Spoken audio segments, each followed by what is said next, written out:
The way of life can be free and beautiful.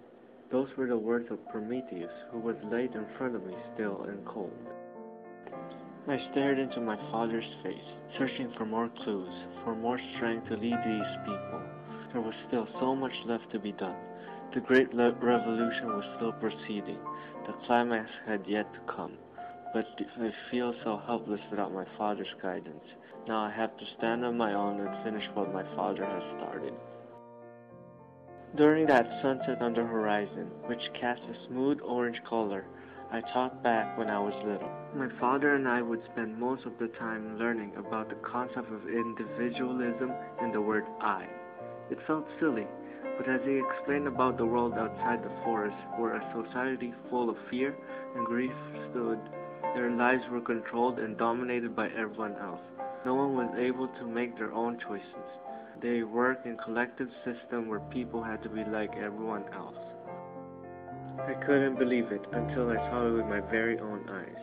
I've always wanted to see what it's like to be in such a horrific state, but after sneaking around the community, I saw the dullness of their eyes, the hunch on their backs, and the unspoken fear of everything. I don't understand how people could live such a life.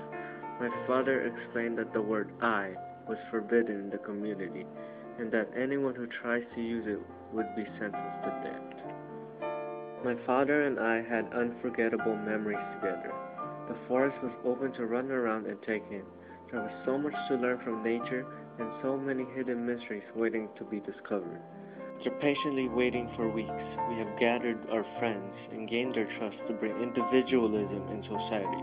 They all helped us build more houses in the forest and slowly build a society where everyone had the same purpose, to have the concept of personal self.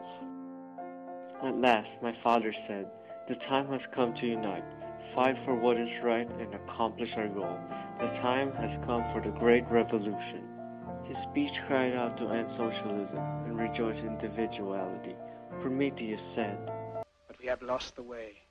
Millions of despairing men, women, and little children, victims of a system that makes men torture and imprison innocent people. The misery that is now upon us is but the passing of greed, the bitterness of men who fear the way of human progress.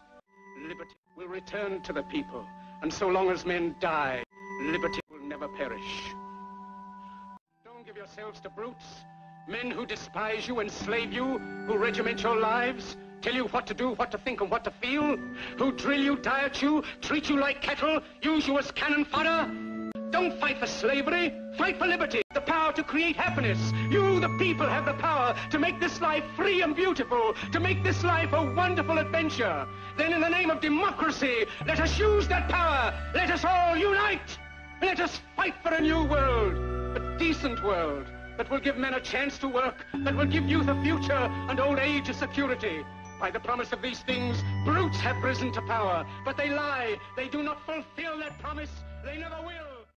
Let us fight for a world of reason, a world where science and progress will lead to all men's happiness."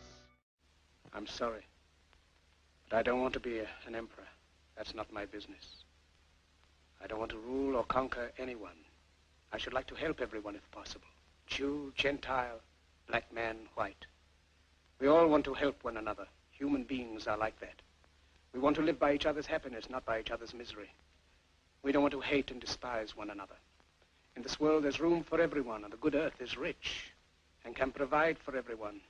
What my father said inspired me greatly. It motivated me to follow his footsteps and be able to inspire others to fight for what is right. But months after the revolution started and the final construction of the hospital, my father collapsed. I only had a few days to see him, and that was when I felt my heart shatter into pieces. Everyone else had gathered around to honor the man that inspired them to fight for their freedom, and the man who introduced them with the word I, which set the flame of revolution. It was my time to take over and fulfill what my father began. The revolution took 5 years of bloodshed and suffering. It was worth it. Everyone was finally free to express their feelings, opinions, and most importantly, they used the word I. I stand here now, in front of my father's grave. I hope you are proud of me, Father. Now the people are free. The great revolution is over, I said with my heart full children will live freely and be able to be who they want to be in society where there is no restrictions that will prevent them from experiencing the true happiness.